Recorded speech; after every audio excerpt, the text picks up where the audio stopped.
आम बजट 2026 इस बार घर का सपना होगा साकार। महंगाई, टैक्स और ईएमआई के बीच पिस रहे आम आदमी की नज़र अब बजट 2026 पर है। सवाल यही है, क्या इस बार बजट में जेब को राहत मिलेगी? क्या 2026 में अपना घर लेना आसान होगा? नमस्कार, आप देख रहे हैं न्यूज़ 18 राजस्थान का डिजिटल चैनल और मैं हूं वंदना त्यागी।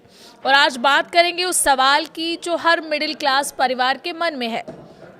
क्या इस बार बजट में घर खरीदना सस्ता होगा? क्या होम लोन पर ब्याज छूट 5 लाख रुपए तक बढ़ेगी या जीएसटी घटाने की मांग पूरी होगी?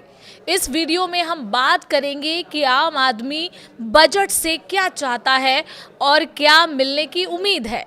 यूनियन बजट 1 फरवरी 2026 को पेश किया जाएगा, जिसे वित्त मंत्री निर्मला सीतारमण संसद में पेश करेंगी। लेकिन उससे पहले लोगों को भारी उम्मीदें हैं। आम आदमी की सबसे बड़ी उम्मीद ये है कि उसकी जेब पर पड़ने वाला दबाव कुछ कम हो। महंगाई, ईएमआई, बच्चों की पढ़ाई और हेल्थ खर्च के बीच मिडिल क्लास चाहता है कि बजट में सीधे तौर पर राहत मिले। इस बार बजट से पहले जो संकेत और मांगे सामने आई है, उनमें ये सवाल तेज हो गया है कि क्या सरकार आम आदमी को कुछ ठोस राहत दे पाएगी। सबसे पहली नज़र इनकम टैक्स पर है। भले ही बड़े टैक्स स्लैब बदलाव की संभावना कम मानी जा रही हो, लेकिन होम लोन पर ब्याज छूट बढ़ाने की मांग ने आम लोगों की उम्मीद बढ़ा दी है। अभी घर खरीदने पर होम लोन के ब्याज पर 2 लाख रुपए तक की टैक्स छूट मिलती है, जिसे 5 लाख रुपए तक बढ़ाने का सुझाव दिया गया है। अगर ये लागू होता है तो घर खरीदने वाले लाखों परिवारों को हर साल अच्छी खासी टैक्स बचत हो सकती है। हालांकि टैक्स पेयर्स, खासकर सैलरी वर्ग और मध्यम परिवारों को राहत की उम्मीद है कि इनकम टैक्स की छूट 12 लाख से ऊपर हो जाए।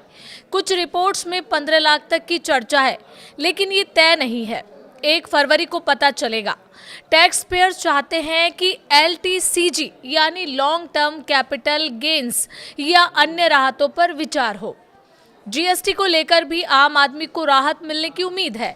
खासकर रियल एस्टेट सेक्टर ने नए घरों पर लगने वाले जीएसटी को कम करने की मांग की है।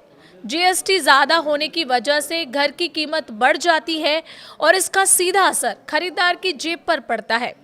अगर बजट 2026 में जीएसटी दरों में कटौती होती है तो घर खरीदना थोड़ा सस्ता हो सकता है, जिसका फायदा मिडिल क्लास और पहली बार घर खरीदने वालों को मिलेगा। घर और टैक्स के अलावा आम आदमी की उम्मीदें रोजमर्रा के खर्च से भी जुड़ी है। स्टैंडर्ड डिडक्शन को 75,000 रुपये से बढ़ाकर 1 लाख रुपए करने, हेल्थ इंश्योरेंस पर मिलने वाली टैक्स छूट को आसान और ज़्यादा प्रभावी बनाने की मांग भी बजट से पहले जोर पकड़ रही है।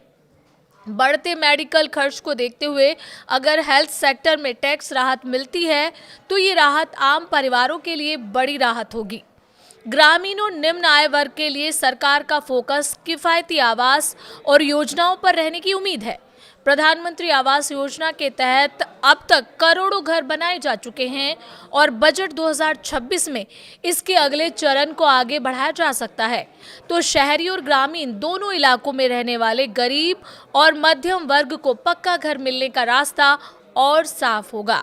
कुल मिलाकर आम आदमी इस बजट से किसी बड़े चमत्कार की नहीं, बल्कि छोटी लेकिन असरदार राहत की उम्मीद कर रहा है। टैक्स में थोड़ी बचत, घर की कीमतों में कुछ नरमी, हेल्थ और इंश्योरेंस में सहूलियत, अगर सरकार इन मोर्चों पर कदम उठाती है तो यूनियन बजट 2026 आम लोगों के लिए सुकून लेकर आ सकता है। अब सबकी नज़र 1 फरवरी 2026 पर टिकी है, जब ये साफ होगा कि आम आदमी की उम्मीदें कितनी हद तक पूरी होती हैं।